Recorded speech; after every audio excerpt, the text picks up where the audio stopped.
नमस्कार।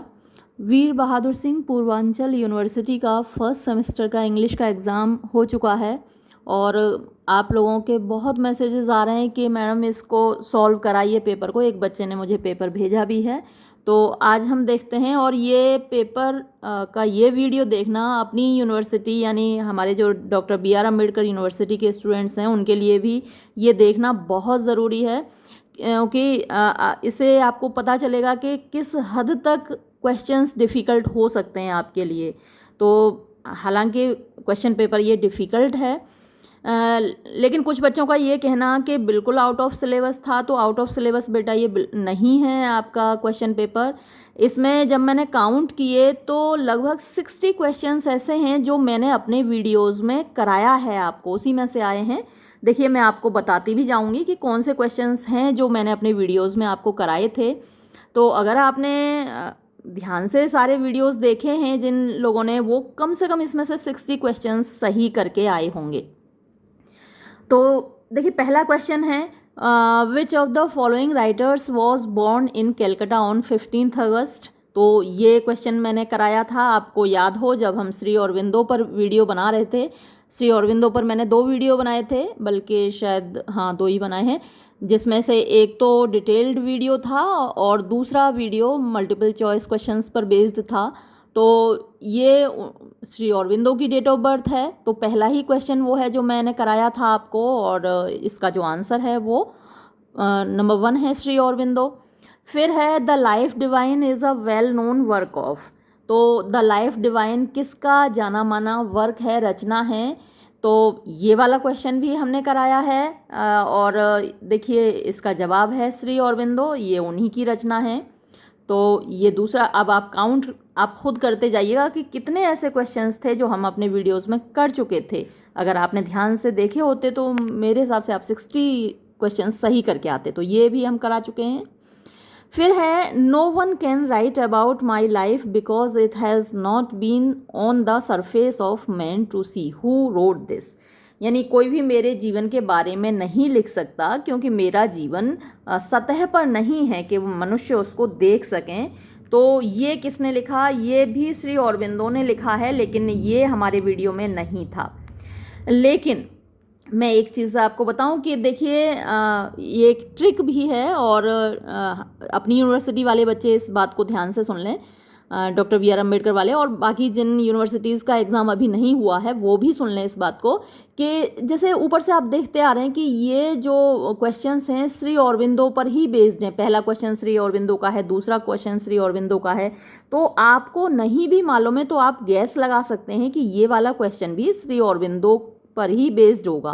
तो अगर आप थोड़ा सा मैनिपुलेट कर लेते, थोड़ा सा अपना दिमाग लगा लेते, तो इसको भी आप सही करके आए होंगे, जिन लोगों ने थोड़ा सा दिमाग लगाया होगा कि भाई पहला श्री अरविंदो, दूसरा श्री अरविंदो, तो ये जो क्वेश्चंस चल रहे हैं श्री अरविंदो पर ही चल रहे हैं, तो इसका आंसर भी श्री अरविंदो ही होगा, भले ही हमने इसको नहीं पढ़ा है। तो इसका जवाब भी श्री अरविंदो है। तो थोड़ा सा आप टेक्निक से काम भी लिया कीजिए एग्ज़ाम में। हमेशा जो आपने पढ़ा है वही काम नहीं आता, आपकी इंटेलेक्ट भी काम आती है, आपकी टेक्निक भी काम आती है। अब ये 4th क्वेश्चन है, ऑरबिंदोज मैग्नम ओपस। यानी ऑरबिंदो का जो मैग्नम ओपस क्या होता है? सर्वश्रेष्ठ वर्क होता है, रचना होती है। The philosophical epic Savitri started appearing in instalments. तो उनका जो फिलोसॉफिकल एपिक यानी दार्शनिक महाकाव्य है सावित्री, वो निकलना शुरू हुआ, यानी सामने आना शुरू हुआ इंस्टॉलमेंट्स में, मतलब पार्ट्स में, एक साथ पब्लिश नहीं हुआ, वो पार्ट्स में पब्लिश हुआ।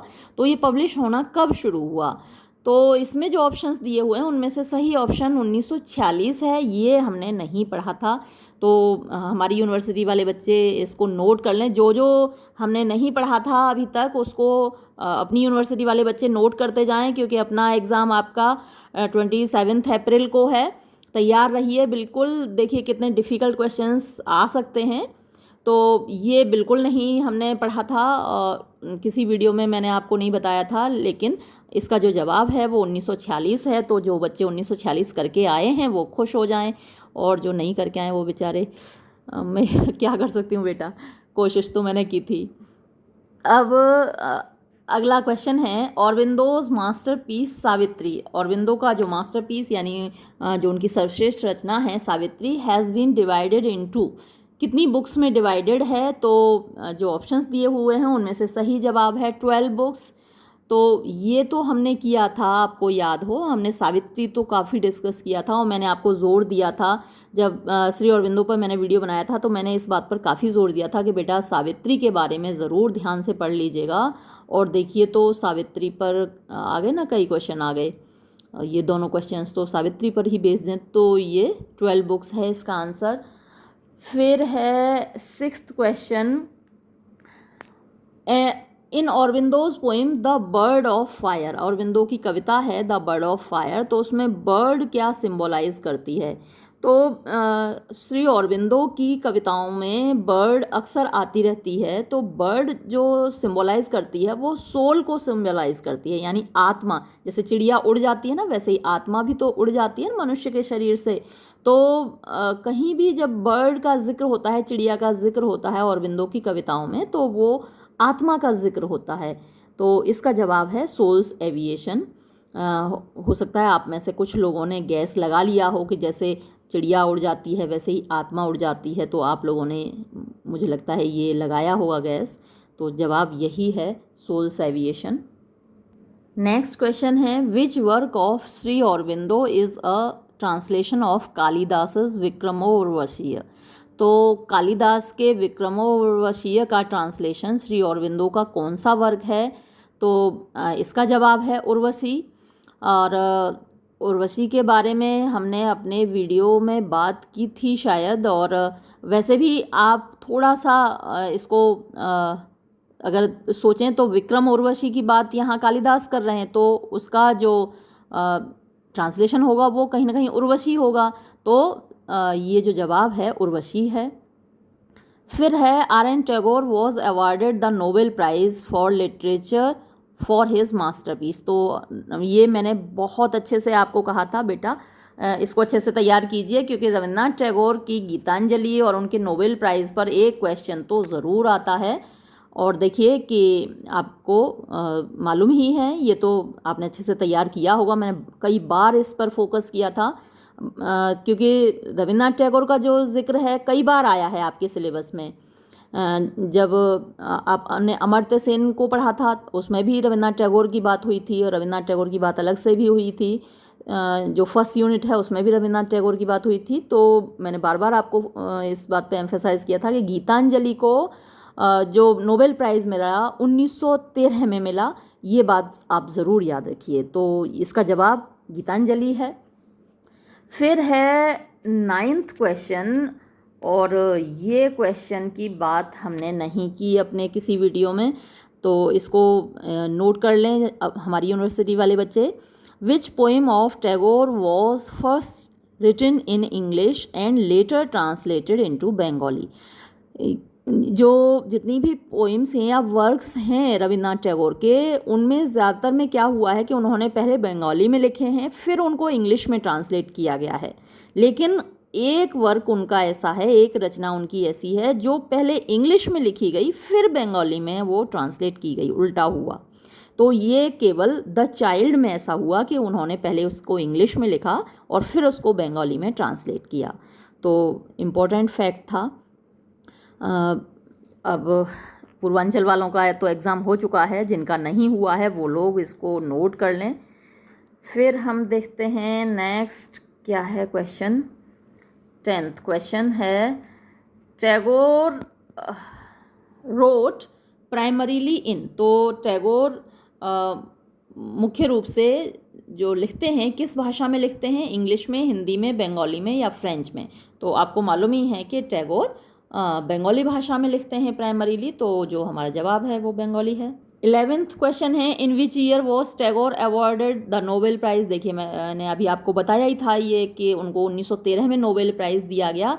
अच्छा, इसके अलावा मैंने एक बात पर और आपको एम्फेसाइज़ किया था, इसमें तो नहीं आया है एग्ज़ाम में, लेकिन आगे जो हमारी यूनिवर्सिटी वाले बच्चे याद रखें कि उन्होंने लौटाया कब था नोबेल प्राइज़? 1919 में, जलियांवाला बाग कांड के बाद उन्होंने लौटाया था। तो इसको आप याद रखिएगा। मैंने गलत बोल दिया, उन्होंने नोबेल प्राइज़ नहीं लौटाया था, उन्होंने अपनी नाइटहुड की उपाधि लौटाई थी जलियांवाला बाग कांड के विरोध में। तो वो भी आप याद रखिएगा, नाइटहुड की उपाधि लौटाई थी। मेरी पिछली बात पर ध्यान मत दीजिएगा, नोबेल प्राइज़ उन्होंने नहीं लौटाया था।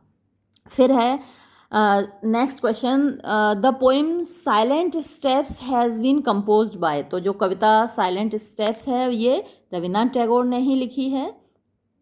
Question number 13, who has written reminiscences.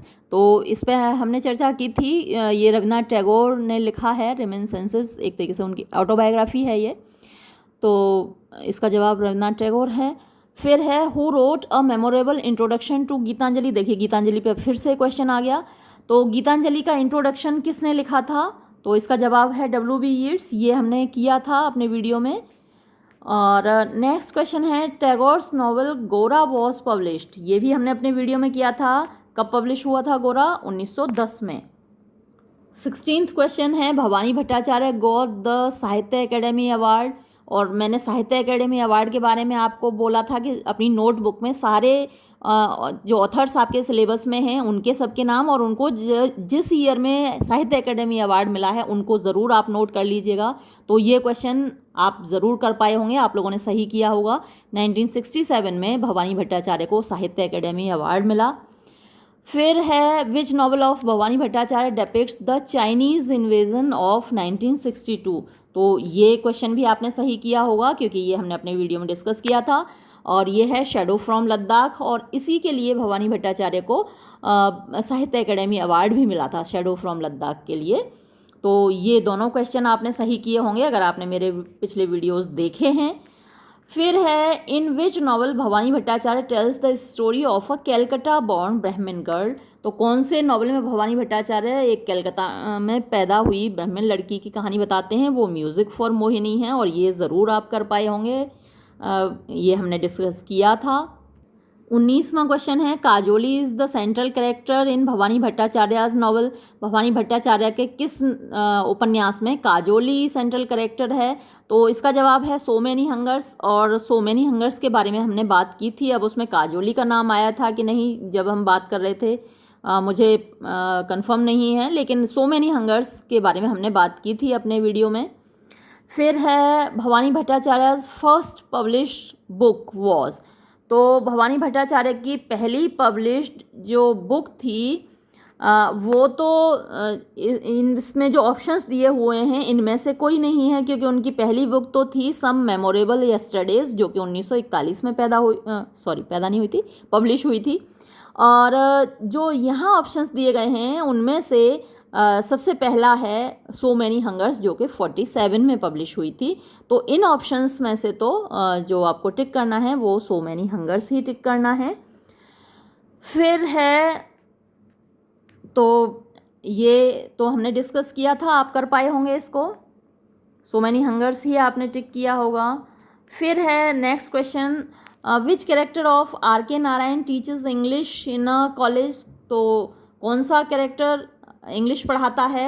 ये तो हमने बात की थी, आपको याद है, द इंग्लिश टीचर जो उनकी रचना है उसी में कैरेक्टर है कृष्णन जो कि कॉलेज में इंग्लिश टीचर है। तो इसका जवाब कृष्णन है।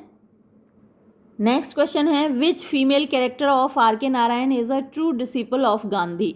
तो R.K. नारायण की कौन सा फीमेल कैरेक्टर है जो कि गांधी जी की सच्ची डिसिपल है, शिष्या है? तो इसमें waiting for the Mahatma novel की जो कैरेक्टर है फीमेल कैरेक्टर भारती, वो इसका सही जवाब है। और वेटिंग फॉर द महात्मा की हमने बात की थी, तो ये अगर आपको याद रहा होगा तो आपने सही किया होगा। फिर है on which novel of R.K. Narayan a very popular film was made. इस पर तो मैंने बहुत वाइड डिस्कशन किया था, आपको पूरी कहानी भी बताई थी राजू और रोजी की, और आपको गाना भी मैंने सुनाया था, और आपको अच्छे से याद रहा होगा क्योंकि मैंने बहुत ज़्यादा बात की थी फिल्म गाइड की, देवानंद और वहीदा रहमान की फ़िल्म के बारे में भी मैंने बात की थी। तो ये जो इसका जवाब है द गाइड है, और मुझे पूरी उम्मीद है कि ये आपने ज़रूर सही किया होगा। फिर है who is known for Malgudi tales, और ये मैंने कई बार आपको बताया है, आर के नारायण की जब भी बात हुई है तो मैंने आपको कई बार बताया कि भाई वो मालगुडी जगह है जो उन्होंने अपने नॉवेल्स में और अपनी कहानियों में जिसका जिक्र किया है, उनकी जो कहानियाँ सेट हैं वो मालगुडी में हैं। तो ये ज़रूर आपने सही किया होगा। जवाब इसका आर के नारायण है। 25th क्वेश्चन है औरबिंदो सावित्री। देखिए तो सावित्री पर फिर से क्वेश्चन आ गया। तो औरबिंदो की सावित्री जो है वो एक एपिक पोइम है, तो ये आपने ज़रूर सही किया होगा क्योंकि बहुत अच्छे से हमने सावित्री को डिस्कस किया था। टैगोर्स गोरा is a novel on the theme of, गोरा पर फिर से सवाल आ गया, और टैगोर के गोरा की हमने बात तो की थी अपने वीडियो में। तो गोरा जो नॉवल है वो उसकी थीम क्या है, ईस्ट वेस्ट एनकाउंटर है, यानी पूर्व और पश्चिम का एनकाउंटर, आपस में टकराना। तो ये इसका जवाब है। और फिर नेक्स्ट क्वेश्चन है which is the first novel of R K Narayan. तो आर के नारायण का पहला नॉवल स्वामी एंड फ्रेंड्स है, ये ज़रूर आपने सही किया होगा, हमारे वीडियो में डिस्कस हुआ था। और देखिए फिर से गाइड पर सवाल आ गया, और गाइड से रिलेटेड जो भी सवाल हैं वो आपने ज़रूर सही किए होंगे, मैंने बहुत वाइड डिस्कशन किया था। देखिए which novel of R K Narayan one the साहित्य अकेडमी अवार्ड इन 1960। तो 1960 में आर के नारायण को जो साहित्य अकेडमी अवार्ड मिला था वो द गाइड के लिए मिला था, और इसी पर फिल्म भी बनी थी।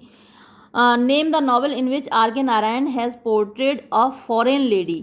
तो उस नॉवल का नाम बताना है जिसमें आर के नारायण ने एक विदेशी महिला को पोर्ट्रे किया है। तो इसका जवाब है द वेंडर ऑफ स्वीट्स, और इसमें जो लेडी है वो है डेजी। फिर है 30th question which is the only novel of R K Narayan, यानी आर के नारायण का वो कौन सा नॉवल है इन विच ही हैज़ डेपिक्टेड अ को वाइफ, जिसमें कि उन्होंने को वाइफ यानी एक व्यक्ति की जब दो पत्नियां होती हैं तो उसको डिपिक्ट किया है इसमें।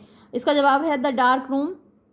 उसमें व्यक्ति के दूसरी महिला से भी संबंध हैं, और जो पत्नी है वो पहले घर छोड़कर चली जाती है, फिर बच्चों की खातिर लौट आती है, तो इसका जवाब द डार्क रूम होगा, और ये भी हमने डिस्कस किया था अपने वीडियो में। अब 31वां सवाल है which is the first novel of मुल्क राज आनंद। मुल्क राज आनंद का पहला नॉवल कौन सा है, तो वो अनटचेबल है, 1935 में लिखा गया था।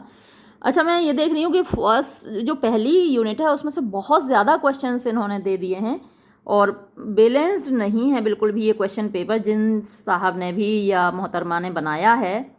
थोड़ा दूसरी यूनिट्स पर भी तो फोकस करना चाहिए था। फिर देखिए नेक्स्ट जो 32वां सवाल है वो है इन हिज नॉवेल्स मुल्क Raj Anand mainly deals with. तो अपने नॉवेल्स में मुल्क राज आनंद मुख्यतः किससे संबंधित हैं, यानी किस विषय पर लिखते हैं। तो अपर क्लास या फिर upper middle class lower class. तो इसका जवाब लोअर क्लास होगा, क्योंकि आपने देखा अनटचेबल जो निचले तबके के लोग हैं उनको अनटचेबल माना जाता था, या फिर कुली उन्होंने लिखा है। तो जो निचले तबके के लोग हैं, दबे कुचले लोग हैं, दलित शोषित पीड़ित लोग हैं, उनके ऊपर मुल्क राज आनंद ने लिखा है, तो इसका जवाब होगा लोअर क्लास। तो ये भी मेरे हिसाब से आपने सही किया होगा क्योंकि हमने इस विषय पर बात की थी। फिर है I regard untouchability as the greatest blot on Hinduism. This sentence occurs in the novel, यानी मैं अनटचेबिलिटी को हिंदुइज्म पर यानी हिंदू धर्म पर सबसे बड़ा धब्बा मानता हूँ। तो ये सेंटेंस किस नॉवल में आया है। देखिए सेंटेंस की थीम देखकर ही आप पहचान गए होंगे कि ये सेंटेंस अनटचेबल का ही है, तो इसका जवाब अनटचेबल है। फिर 34वां सवाल है which novel has been called a character novel by Edwin Muir. तो एडविन म्योर ने किस उपन्यास को कैरेक्टर नॉवल कहा है, वो कुली को कहा है एडविन म्योर ने। मुल्क राज आनंद का ही नॉवल है कुली, और द अनटचेबल दोनों ही उनके नॉवल हैं। फिर 35वां सवाल है who is the heroine of the novel the old woman and the cow. तो old woman and the cow जो नॉवल है उसकी हीरोइन कौन है, उसकी हीरोइन का नाम गौरी है। फिर है Sarojini Naidu composed an English poem at the age of. तो सरोजनी नायडू ने एक इंग्लिश पोइम लिखी कितनी वर्ष की अवस्था में। तो इसका जवाब है 12 वर्ष की अवस्था में। देखिए 36वां सवाल चल रहा है और अभी पहली यूनिट से ही क्वेश्चन आए जा रहे हैं, तो क्वेश्चन पेपर बनाने वाले को सोचना चाहिए था कि 8 यूनिट हैं सिलेबस में और एक ही यूनिट में से दिए जा रहे हैं सवाल। 36वां क्वेश्चन भी देखो फर्स्ट यूनिट में से है। देखिए 37वां सवाल, ये भी पहली यूनिट में से, Sarojini Naidu second volume of poems the bird of time came out in, तो उनका second volume bird of time 1912 में पब्लिश हुआ था। 38वां सवाल देखिए, सरोजनी नायडू, ये भी पहली यूनिट में से ही है। Which poem of Sarojini Naidu is address to Gandhi ji, यानी कौन सी पोइम है सरोजनी नायडू की जो गांधी जी को एड्रेस्ड है, तो इसका जवाब है द लोटस। अब 39वां सवाल देखिए, ये भी सरोजनी नायडू पर बेस्ड है। अरे भाई एक दो सवाल दे देते सारे, आप फर्स्ट यूनिट में परेशान कर दिया बच्चों को। Which is Sarojini Naidu's last collection of poems, तो सरोजनी नायडू का लास्ट कलेक्शन पोइम्स का देखिए, मैंने आपके लिए जो नोट किया है, वैसे तो हमने अपने वीडियो में बात भी की थी और ये सारी चीज़ें हमने डिस्कस की हैं अपने वीडियोज़ में। तो देखिए उनका पहला 1905 में ये गोल्डन थ्रेशोल्ड पब्लिश हुआ था, फिर 1912 में the bird of time publish हुआ, फिर 1917 में द ब्रोकन विंग ये पब्लिश हुआ। अब उनकी मृत्यु के बाद जो पब्लिश हुआ the feathers of the dawn, ये 1961 में पब्लिश हुआ पॉस्थुमसली, मतलब कि उनकी मृत्यु के बाद। तो अगर लास्ट कलेक्शन हम इसको मानते हैं तो इसका जो जवाब होगा वो नन ऑफ द एबव होगा, ठीक है। लेकिन अगर उनके जीवन पर्यंत जो पब्लिश हुआ तो लास्ट ये था द ब्रोकन विंग। तो अब मैं क्या करूं, जो जिन्होंने बनाया है क्वेश्चन पेपर उनको थोड़ा ध्यान देना चाहिए कि इतना कंफ्यूजिंग क्वेश्चंस क्यों दिया है इन्होंने एग्ज़ाम में। और सारे क्वेश्चंस देखिए तो अभी तक फर्स्ट यूनिट से चल रहे हैं, 8 यूनिट हैं, इनको क्या कहा जाए, जिन्होंने भी बनाया है बुरा मानेंगे अगर वो मेरा वीडियो उन्होंने सुन लिया देख लिया तो, लेकिन ये बहुत गलत तरीके से इन्होंने क्वेश्चन पेपर बनाया है। आपने मेरा मॉडल पेपर भी देखा होगा, मैं अपनी खुद की तारीफ़ नहीं कर रही हूँ, लेकिन मेरे मॉडल पेपर में आपने एक बैलेंस देखा होगा, मैंने हर यूनिट से सवाल दिए थे और एक बैलेंस रखा था, लेकिन इन्होंने तो फर्स्ट यूनिट में ही सारा पेपर बना दिया। तो अब बेटा मेरे हिसाब से तो फिर ये ब्रोकन विंग ना होकर यही होना चाहिए नन ऑफ द एबव। तो आप देख लीजिए बेटा, मेरे हिसाब से ये नन ऑफ द एबव होना चाहिए क्योंकि पॉस्थुमसली ये पब्लिश हुआ था। फिर 40वां क्वेश्चन देखिए, ये भी फर्स्ट यूनिट से, Sarojini Naidu presided over the Congress in, तो सरोजिनी नायडू कांग्रेस की प्रेसिडेंट 1925 में बनी थी। फिर कमला मार्कंडेज फर्स्ट नॉवल इज, तो कमला मार्कंडे का पहला नॉवल ये नेक्टर इन अ सीव है।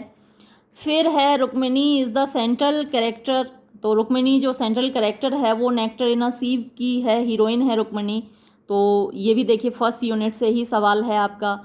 और नेक्स्ट जो है, in which novel of Kamala Markandaya the scene shifts from India to England and America and again back to India, तो ये जो सीन शिफ्ट होता है उनका जो नॉवल है पजेशन, उसमें होता है India to England, England to America और फिर वापस इंडिया। तो ये 43वां सवाल ये भी फर्स्ट यूनिट से है। फिर ये 44वां क्वेश्चन देखिए, which novel of Kamala Markandaya is considered to be a historical novel, तो कमला मार्कंडे के किस नॉवल को हिस्टोरिकल नॉवल कहा जाता है, तो इसका जवाब है द गोल्डन हनीकॉम्ब, इसको हिस्टोरिकल नॉवल कहा जाता है। फिर नेक्स्ट क्वेश्चन है, in a handful of rice Nalini is the daughter of Appu, तो नलिनी अप्पू की बेटी है और हु इज़ बाय प्रोफेशन, तो उसका प्रोफेशन क्या है अप्पू का, यानी व्यवसाय क्या है, वो एक टेलर है। तो जवाब हुआ इसका टेलर, यानी पहला। देखिए अभी तक फर्स्ट यूनिट चल रही है। फिर है which is the first novel written by Nayantara Sahgal, तो नयनतारा सहगल का पहला नॉवल कौन सा है, ये है a time to be happy. फिर 47वां क्वेश्चन है, which is the last novel of Nayantara Sahgal, तो नयनतारा सहगल का जो लास्ट नॉवल है वो इनमें से कोई नहीं है मेरे हिसाब से, क्योंकि आपने मेरे साथ वीडियो देखा ही था, मैंने जो बनाया था नयनतारा सहगल पर 2 वीडियो बनाए हैं। तो जो लास्ट नॉवल है उनका वो द फेट ऑफ बटरफ्लाइज है, 2019 में पब्लिश हुआ नॉवल, क्या वो नॉवेला है। तो इसका जो जवाब होगा नन ऑफ द एबव होगा। फिर है prison and chocolate is the autobiography of, तो प्रिजन एंड चॉकलेट किसकी ऑटोबायोग्राफी है, नयनतारा सहगल की ही ऑटोबायोग्राफी है, तो इसका जवाब हुआ ये पहला। देखिए तो अभी भी इन्होंने, अब आ गया 49वां सवाल, Sanad is the main character in, तो सनद जो मुख्य पात्र है वो a time to be happy इस रचना में है।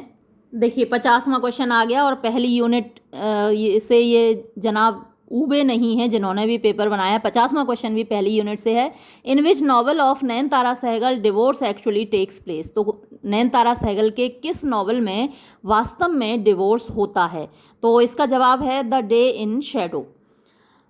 बहुत ही ज़्यादा मैं क्या कहूँ, मतलब इतनी नासमझी से ये क्वेश्चन पेपर आपका बनाया है। 50 क्वेश्चन देखिए तो 51वां ये भी पहली यूनिट से ही है। Kamala Markandaya is the nowhere man is about. Kamala Markandaya का जो नॉवल है द नोवेयर मैन वो किसके बारे में है? Coloured immigrants in UK. UK United kingdom यानी इंग्लैंड को बोलते हैं, तो वहाँ पर जो कलर्ड इमिग्रेंट्स हैं यानी जैसे इंडिया से गए हुए लोग या जो काले लोग हैं उनकी जो दुर्दशा होती है, उनके साथ जो व्यवहार होता है, आपने सुना होगा न्यूज़ में अक्सर आता रहता है कि देखिए पहले भी वो लोग हमें इंसान नहीं मानते थे, आज भी नहीं मानते हैं। भले ही दुनिया बदल गई है, लाख आप कहें कि समानता है, सब कुछ है, लेकिन वो आज भी हम लोगों के साथ वैसा ही बर्ताव करते हैं।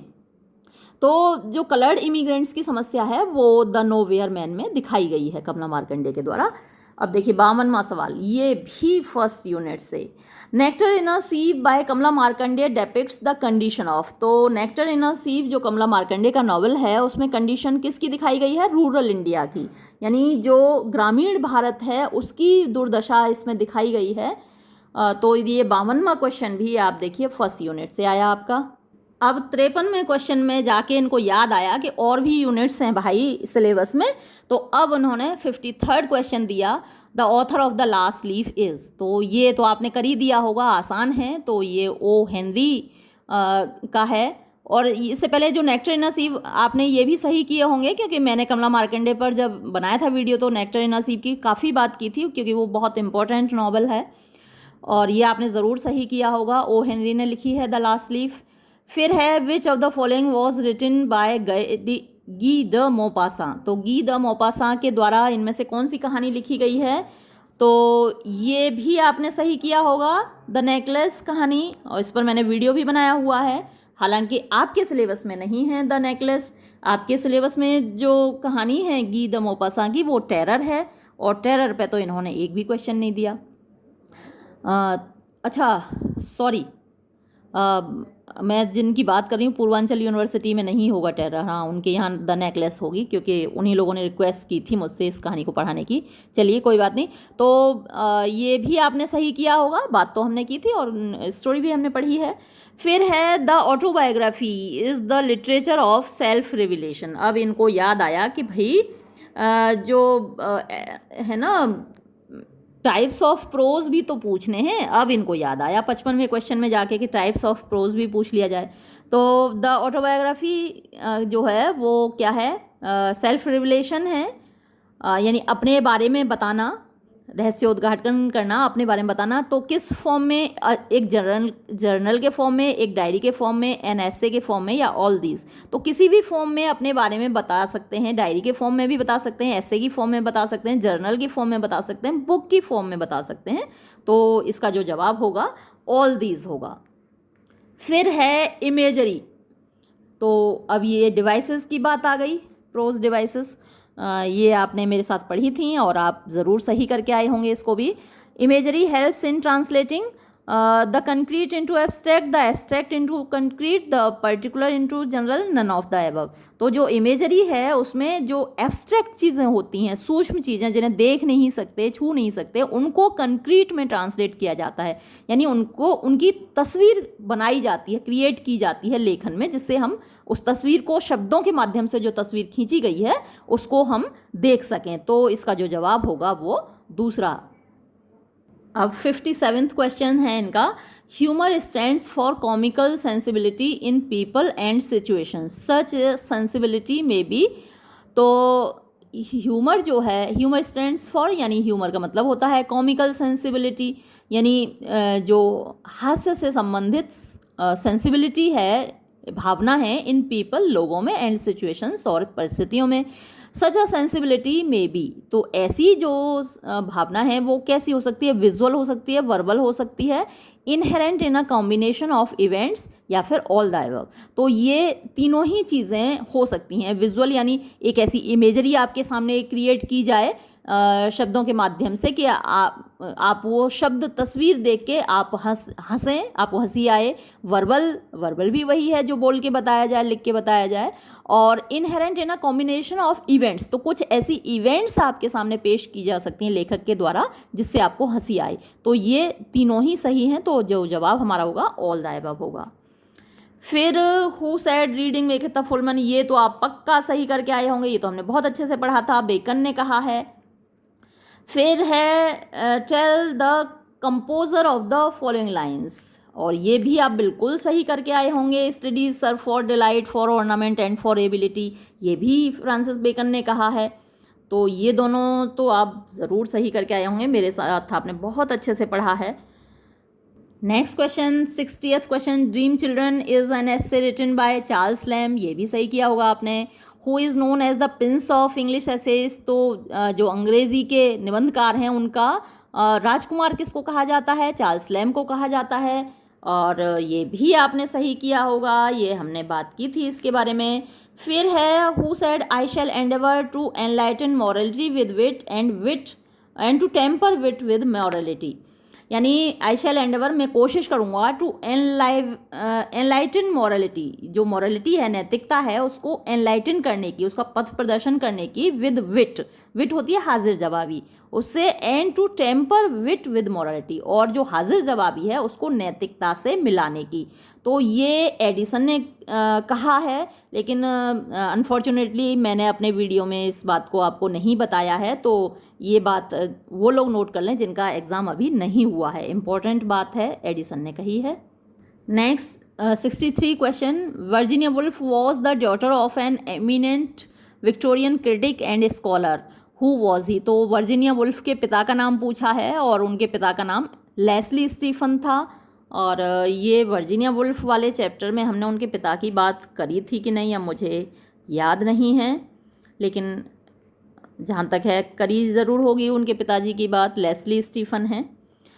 फिर है to which period Virginia Woolf belonged, यानी वर्जीनिया वुल्फ किस पीरियड को बिलोंग करती हैं, तो 17th century, 16th century, 18th century या 20th सेंचुरी, तो वर्जीनिया वुल्फ 20th सेंचुरी को बिलोंग करती हैं। लेकिन प्रोफेशंस फॉर वुमेन इतना अच्छा चैप्टर था, उस चैप्टर में से एक भी सवाल इन्होंने नहीं पूछा। इस बात का मुझे बहुत दुख हो रहा है कि कम से कम उस चैप्टर में से सवाल पूछना चाहिए था, मैंने इतनी डिटेल में इतने अच्छे से पढ़ाया था, एक भी सवाल उन्होंने नहीं दिया, और सारे सवाल फर्स्ट यूनिट में से दे दिए।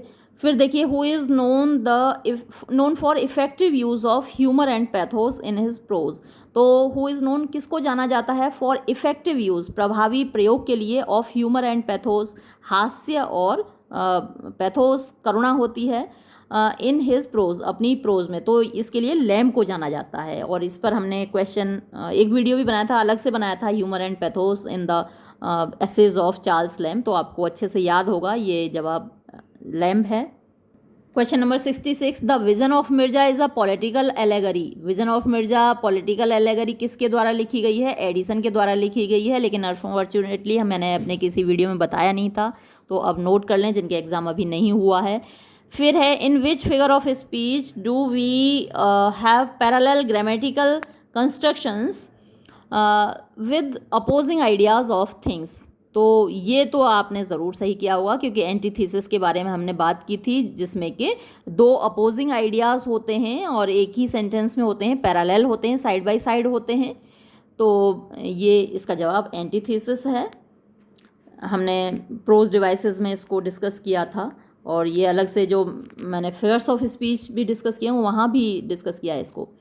फिर है imagery is defined as the process of making thought vivid by presenting it to the mind in the form of images, तो इमेजरी पर आपको याद होगा, और इमेजरी के बारे में ये जो कहा गया है ये सारी बातें सही हैं। क्या कहता है? इमेजरी को डिफाइन किया जाता है, इमेजरी इज़ डिफाइंड, इमेजरी को परिभाषित किया जाता है एज द प्रोसेस, प्रक्रिया के रूप में, ऑफ मेकिंग, बनाने की, थॉट, विचारों को, विविड, सजीव, वाई प्रेजेंटिंग, यानी उनको प्रस्तुत करके, टू द माइंड, दिमाग के लिए, इन द फॉर्म ऑफ इमेजेस, तस्वीरों के रूप में। और कैसी तस्वीरें? विच स्टिमुलेट द सेंसेस, जो कि हमारे सेंसेस को, हमारी इंद्रियों को स्टिमुलेट करती हैं। एराउज द सफरिंग, हमारे अंदर दुख की भावना पैदा करती हैं। अपील टू आर रीजनिंग, हमारी जो तर्क शक्ति है उसको अपील करती हैं। और ये ऑल द एबव इसका जवाब सही है। अब 69th क्वेश्चन है, which one is not a subject of Bacon's essays. तो बेकन के निबंधों का कौन सा सब्जेक्ट नहीं है, विषय नहीं है? मॉरलिटी और रिलीजन, डोमेस्टिक, पॉलिटिक्स, साइंटिफिक। तो ये वाला क्वेश्चन मेरे हिसाब से गलत है, क्योंकि ये सभी विषय बेकन के एसेज में शामिल हैं। वो मॉरलिटी और रिलीजन पर भी लिखता है, वो डोमेस्टिक, देखिए मैरिज एंड सिंगल लाइफ, वो डोमेस्टिक इश्यू है, शादी, बच्चे, फ्रेंडशिप, और फिर पॉलिटिक्स पे उसने खूब लिखा है, राजाओं के बारे में, राजकुमारों के बारे में, उनको कैसा व्यवहार करना चाहिए, क्या करना चाहिए। और साइंटिफिक, उसने साइंस के बारे में खूब लिखा है। तो मेरे हिसाब से ये क्वेश्चन ही गलत है। ये सभी विषय उसमें हैं। तो मेरे हिसाब से यूनिवर्सिटी को, आपकी यूनिवर्सिटी को, इसमें आपने जो भी टिक लगाया हो आपको मार्क्स देना चाहिए। फिर है what is a computer. Computer क्या है? और इसका जवाब है इलेक्ट्रॉनिक मशीन। तो अब इनको याद आया कि 8th यूनिट भी है भाई। तो 8th यूनिट में इन्होंने देखिए कितना कम दिया है। हमने पीपीटी पर वीडियो बनाया था, इतने अच्छे से पीपीटी पढ़ाया था, इन्होंने एक भी क्वेश्चन नहीं दिया पीपीटी पर। Controlling part of computer is, तो इनमें से कोई भी नहीं है। प्रिंटर, कीबोर्ड, हार्ड डिस्क में मेमोरी होती है। तो कंट्रोलिंग पार्ट जो है वो सीपीयू होता है, सेंट्रल प्रोसेसिंग यूनिट। और तो इसका जवाब होगा नन ऑफ दीज होगा। फिर है the information you put in the computer is called. तो जो इन्फॉर्मेशन हम रखते हैं कंप्यूटर में उसको क्या कहा जाता है? डाटा कहा जाता है। तो उसका जवाब होगा डाटा। फिर है द बेसिक गोल, जो आधारभूत उद्देश्य है ऑफ कंप्यूटर प्रोसेस का, is to convert data into. तो वो डाटा को किस चीज़ में कन्वर्ट करता है? इन्फॉर्मेशन में कन्वर्ट करता है। तो हमारा जवाब ये तीसरा सही होगा। फिर है ईमेल स्टैंड्स फॉर। ईमेल का मतलब क्या होता है? इलेक्ट्रॉनिक मेल होता है। और आपका लास्ट क्वेश्चन है sending an email is similar to. तो एक ईमेल भेजना किसके समान है? राइटिंग अ लेटर, ख़त लिखने के समान है। तो पहले हम ख़त लिखते थे, उसको पोस्ट ऑफिस में डालते थे और फिर वो 1 हफ्ते में पहुंचता था, तब जवाब आता था। अब ईमेल हम डायरेक्ट भेजते हैं, तुरंत पहुंच जाता है, तुरंत जवाब आ जाता है। तो ये क्वेश्चन पेपर देखिए जिन्होंने भी बनाया बिल्कुल भी बैलेंस नहीं रखा।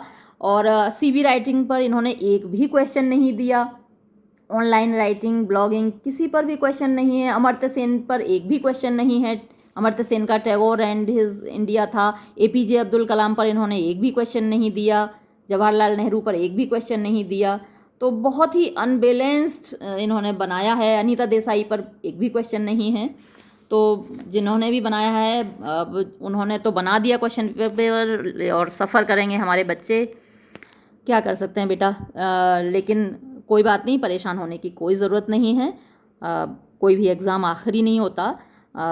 जैसे भी आपके मार्क्स आएँ उनको ईश्वर का आशीर्वाद समझकर आप स्वीकार कीजिएगा। और बिल्कुल भी बिना अफसोस किए अपनी अगली सेमेस्टर की तैयारी कीजिएगा। अगले सेमेस्टर का मैंने आपको पढ़ाना पहले ही शुरू कर दिया है। करीब 12 या 13 मैंने वीडियो अपलोड भी कर दिए हैं। और जैसे ही मेरी यूनिवर्सिटी का एग्ज़ाम होता है, मेरी यूनिवर्सिटी में 27 अप्रैल को एग्ज़ाम है इंग्लिश का, उसके बाद में फिर आगे और जितना बचा है सेकंड सेमेस्टर का सिलेबस मैं पूरा अपलोड करूँगी। मैं हमेशा आपके साथ हूँ, मेरा आशीर्वाद आपके साथ है। खुश रहिए। ये वीडियो मैं यहीं समाप्त करती हूँ। धन्यवाद।